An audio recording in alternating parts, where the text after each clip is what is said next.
Good morning everyone. Satyendra private ITI के digital learning class में आप सबों का फिर से स्वागत है।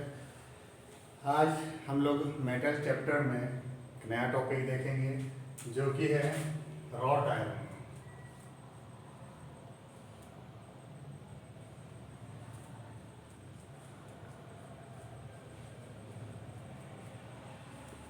रॉट आयरन, ठीक है।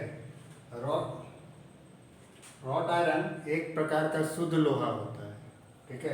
जैसे कि पिग आयरन देखे थे, पिग आयरन में होता है उसमें बहुत सारा अशुद्धि पाई जाती है, लेकिन रॉट आयरन में जो है ये एक शुद्ध लोहा है जिसको हम लोग कहाँ से प्राप्त करते हैं? पिग आयरन और वाइट कास्ट आयरन से हम लोग रॉट आयरन बनाते हैं। तो अब इसको बनाते कैसे हैं? अब रॉट आयरन को हम लोग पिग आयरन और वाइट कास्ट आयरन को पुडलिंग फर्नेस में डाल करके उससे जो पिघला हुआ हम लोग को धातु मिलता है वो रॉट आयरन होता है। तो जो भी अशुद्धि रहता है पिग आयरन में वो सबको रॉट आयरन से हम लोग निकाल देते हैं। तो अब इसके बाद हम लोग को रॉट आयरन मिलता है जिसमें हम लोग को कार्बन की मात्रा अब इसमें हम लोग को कितना मिल रहा है? 0.15%, ठीक है। और पिग आयरन में कितना था? 4%।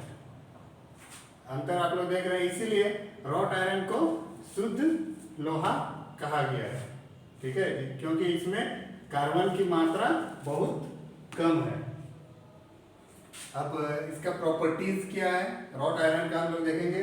रॉट आयरन बहुत ही शुद्ध होता है, ठीक है। इसमें मेलेबिलिटी का गुण होता है, यानी कि इसको हम रॉट आयरन को ठोकेंगे पीटेंगे तो ये चादर के जैसा फैल जाएगा लेकिन टूटेगा नहीं, ठीक है। इसके बाद दूसरा है डक्टिलिटी। रॉट आयरन को अगर हम लोग टांगते हैं और तार के रूप में हम टांगते जाते हैं तो वो तार के जैसा टांगने के बावजूद वो टूटेगा नहीं, वो गुण है रॉट आयरन में, ठीक है। अब इसके बाद है रॉट आयरन सॉफ्ट होता है और इसमें आसानी से वेल्डिंग की जा सकती है और ये बिजली का सुचालक है, यानी कि इस आयरन में हम लोग अगर बिजली पास करना चाहें तो आराम से पास हो जाएगा, ठीक है। ये सारे इसका प्रॉपर्टीज है, गुण है। अब इससे हम लोग क्या क्या बना सकते हैं? रॉट आयरन से हम लोग चेन बना सकते हैं, हुक, रिवेट, पाइप और बहुत सारी चीज़ें हम रॉट आयरन से बना सकते हैं। क्यों? क्योंकि इसको ठोकने पीटने से इसमें कोई माने ये टूटता नहीं है जल्दी, इसलिए से बहुत सारी चीज़ हम बना सकते हैं, लेकिन पिग आयरन से हम लोग नहीं बना सकते हैं। तो ये हो गया हमारा रॉट आयरन। अब हम लोग देखेंगे नेक्स्ट जो पॉइंट है वो है प्लेन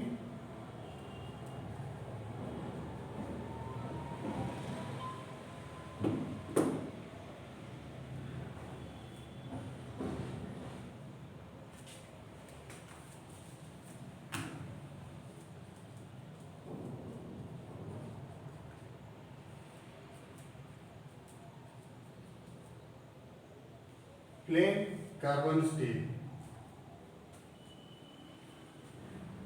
तो अब प्लेन कार्बन स्टील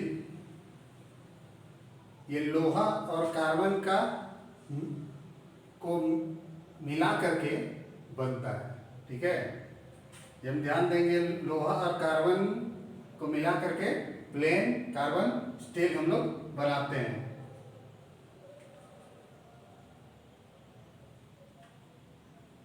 अब इसका क्लासिफिकेशन में, वर्गीकरण में हम लोग 3 कार्बन स्टील हम लोग पाते हैं, जैसे लो कार्बन स्टील,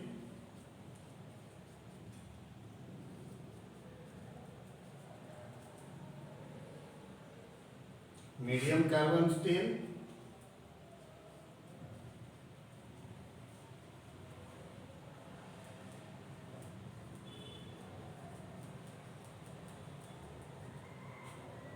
और हाई कार्बन स्टील।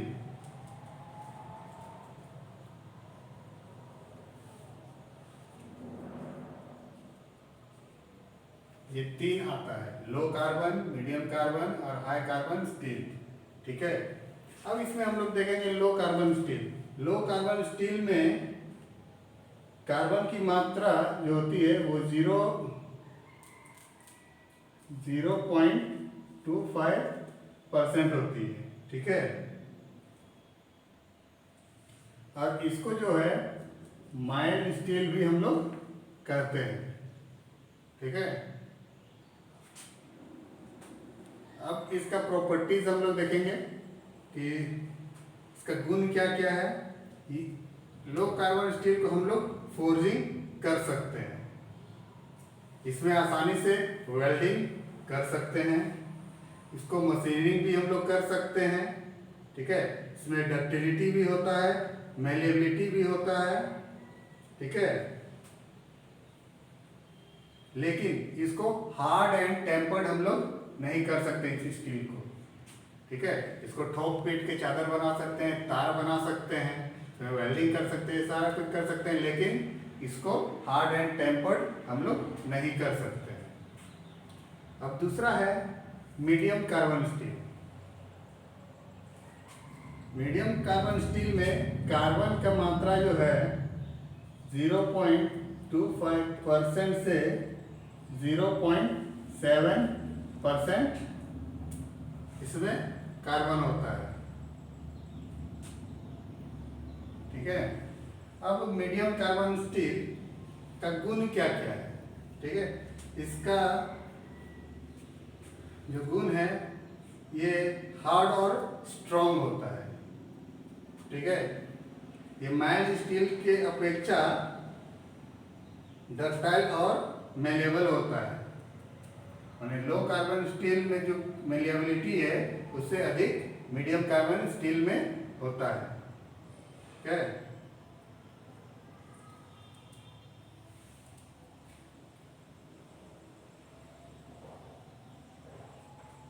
अब इसमें एक गुण है कि मीडियम कार्बन स्टील जिसमें 0.5% से अधिक कार्बन वाला स्टील में हम लोग हार्ड एंड टेम्पर्ड कुछ हद तक हम लोग कर सकते हैं। ठीक है, इसमें लो कार्बन स्टील में हम लोग पूरा कर सकते हैं, लेकिन मीडियम कार्बन स्टील में हम लोग जो 0.5% से अधिक का है उसमें हम कर सकते हैं। अब आता है हाई कार्बन स्टील। अब हाई कार्बन स्टील में कार्बन की मात्रा क्या होती है, इसमें कार्बन की मात्रा 0.7% से 1.5% तक होती है। ठीक है, तो अब इसका यूज, गुण, प्रॉपर्टीज जो है वो क्या क्या है। ये मीडियम कार्बन की अपेक्षा और हार्ड होता है। ठीक है, माने जितना कार्बन का मात्रा बढ़ते जाएगा उतना हम लोग का मेटल हार्ड होते जाएगा। जैसे कि लो कार्बन में 0.25 था, मीडियम कार्बन में बढ़ करके वो 0.7% तक गया। अब हाई कार्बन में क्या है, 0.7% से 1.5% तक चला गया, इसलिए ये high carbon steel medium carbon steel से अधिक हार्ड है। ठीक है, अब इस स्टील को, हाई कार्बन स्टील को हम लोग हार्ड व टेम्पर्ड कर सकते हैं। लो कार्बन स्टील को नहीं कर सक रहे थे, हाई कार्बन स्टील को अब कर सक रहे हैं। मीडियम कार्बन स्टील में हम देखें कि 0.5% से ऊपर का कार्बन वाला को हम लोग हार्ड एंड टेम्पर्ड कर रहे हैं। अब इसमें क्या है, हाई कार्बन स्टील में 5 से ज़्यादा है, यानी कि 7 से 1.5 तक है, इसलिए इसको हार्ड एंड टेम्पर्ड हम लोग कर सक रहे हैं। ठीक है, तो ये सारा हम लोग प्लेन कार्बन स्टील